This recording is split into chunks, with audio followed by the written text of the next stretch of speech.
Hi friends, ఈరోజు chicken pakodi ఎలా చేస్తారో చూద్దాము. ఫస్ట్ మనం తెచ్చుకున్న చికెన్ని బాగా వాష్ చేసుకొని 2 times సాల్ట్ అండ్ టర్మరిక్ వేసుకొని వాష్ చేసుకోవాలండి. తర్వాత చిన్న చిన్న పీసెస్గా కట్ చేసుకోవాలి. మరీ చిన్నది కాదు, అలా అని పెద్దది కాదు, మీడియంగా ఉండాలి.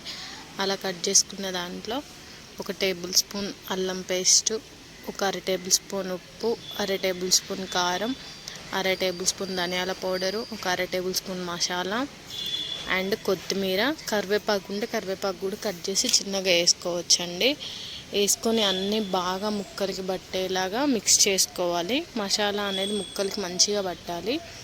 దాంట్లోనే 2 టేబుల్ స్పూన్ బియ్యం పిండి, 2 టేబుల్ స్పూన్ శనగపిండి వేసుకొని మళ్ళీ ఒకసారి మిక్స్ చేసుకోవాలి. అంతా వాటర్ జస్ట్ లైట్గా స్ప్రింకిల్ చేయాలండి, ఎక్కువ పోయకూడదు.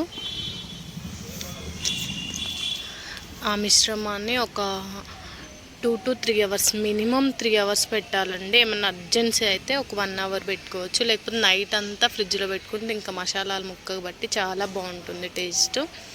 గ్యాస్ మీద కళాయి పెట్టుకొని ఆయిల్ పోసుకొని మళ్ళీ ఒకసారి ఫ్రిడ్జ్లోంచి తీసుకున్న మిశ్రమాన్ని జస్ట్ ఇలా కలుపుకొని ఆయిల్లో వేసేసుకొని డీప్ ఫ్రై చేసుకోవడమే అండి.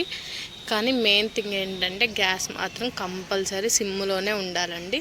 హై పెట్టేస్తే ముక్క రెడ్ కలర్లో అవుతుంది, కానీ మనకి లోపల కాలదనమాట. మీడియంలో లోలో పెట్టుకొని బాగా వేపుల్లాగా కాలనివ్వాలండి. తర్వాత ప్లేట్లోకి తీసుకొని సర్వ్ చేసుకోవడమే. చాలా ఈజీ అండి చికెన్ పకోడీ. ఒకసారి ట్రై చేసి మీకు ఎలా వచ్చిందో కమెంట్ చేయండి. Please like, share and comment for more videos.